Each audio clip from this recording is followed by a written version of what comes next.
आज बनवला मस्तपैकी व्हाईट सॉस पास्ता. इतका छान आणि यम्मी झाला होता, एकदम क्रीमी स्ट्रक्चरमध्ये आणि एकदम बनवायला सोपा आहे. तुम्ही पण एकदा करून बघा, एकदम डिलिशियस झाला होता. चला तर मग बघूया आपण. पहिले मी पाण्यामध्ये मीठ टाकलं, तेल टाकलं आणि त्यामध्ये पेनी पास्ता शिजवण्यासाठी टाकून दिलं.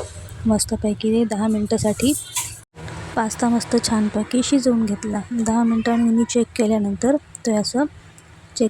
व्यवस्थित शिजला होता. आता याला आपण साईडला काढून घेऊ. आपण हे सगळे व्हेजीज आणि हे सगळं मी साहित्य रेडी करून ठेवलं होतं आधीच. त्याच्यानंतर थोडंसं तेल आणि थोडंसं बटर टाकून त्याच्यामध्ये आपण एक एक व्हेजीज आपण तयार करून घेऊयात. बटर टाकून त्याच्यामध्ये मी आता पहिले लसूण टाकून घेतलेला आहे. लसूण आपण मस्तपैकी परतून घ्यायचा आहे छानपैकी. त्याचा स्मेल असा एकदम कच्चेपणा निघून गेल्यानंतर त्याला छानपैकी मग परतून झाल्यानंतर आता आपण आधी गाजर बारीक कापलेले ते आपण टाकूया. ते व्यवस्थित छान परतून घेऊयात. ते थोडेसे सॉते जरा आधी करून घेऊयात. त्याच्यानंतर आपण टाकणार आहोत कांदा टाकल्यानंतर कांदा पण छान परतून घ्यायचा आहे. छानपैकी परतून घ्यायचा हलकासा. कांदा टाकून झाल्यावरती आपण आता कॅप्सिकम टाकून व्यवस्थित परतून घेऊयात.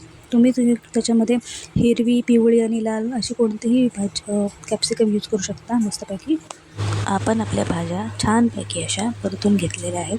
अजून छान आता परतून झाल्यानंतर साईडला काढूया आणि व्हाईट सॉस पास्ता बनवायला घेऊया. यामध्ये 2 टेबलस्पून आपण बटर घेतलेला आहे. आता बटरमध्ये 2 टेबलस्पून आपण मैदा टाकायचा आहे. मैदा टाकून घेतल्यानंतर ते व्यवस्थित आपण छानपैकी कमी आचेवरती, एकदम स्लो आचेवरती परतून घ्यायचं आहे. हा जाळायचा नाही आहे. एकदम त्याचा हलकासा गोल्डन कलर होईपर्यंत परतून घ्यायचं आहे छानपैकी. छान असं एकदम मस्त परतून घेतल्यानंतर त्याच्यामध्ये आपण दूध ॲड करायचे. दूध आपण असं ॲड करायचं आहे, एकदम थंड दूध ॲड करायचं आहे त्याच्याने आणि हलवून घ्यायचं आहे कंटिन्युअसली. असं हलवत राहून आपण याच्यामध्ये दूध टाकत राहायचं आहे कंटिन्युअसली आणि आपल्याला जेवढी कन्सिस्टन्सी पाहिजे तसं दूध टाकायचं. सॉस बनवायचं आहे क्रीमी टेक्स्चरसारखं.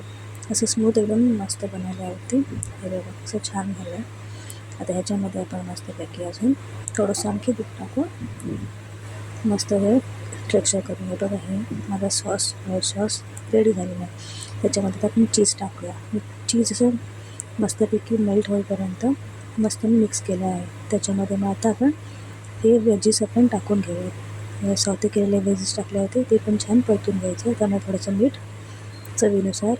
नंतर मग आपल्याला पाहिजे तेवढे चिली फ्लेक्स टाकायचे. मस्तपैकी चिली फ्लेक्स टाकून झाल्यानंतर काळी मिरी 1 चमचा किंवा जेवढं तिखट हवं त्यानुसार थोडंसं हर्ब्स टाकायचे.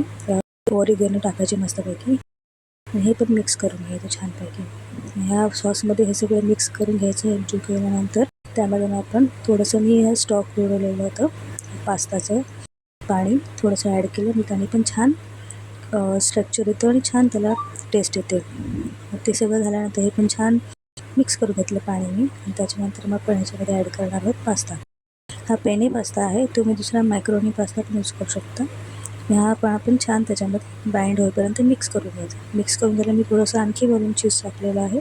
हा आपला पास्ता आता रेडी झालेला आहे. मी त्याच्यावरती आणखी थोडंसं चीज टाकून पुन्हा एकदा परतवून घेत आहे मस्तपैकी. कारण की जास्त चीजी असेल तर अजून छान लागेल, चीजी आणि क्रीमी. मी आता ह्याला सर्व करून घेते मस्त प्लेटमध्ये.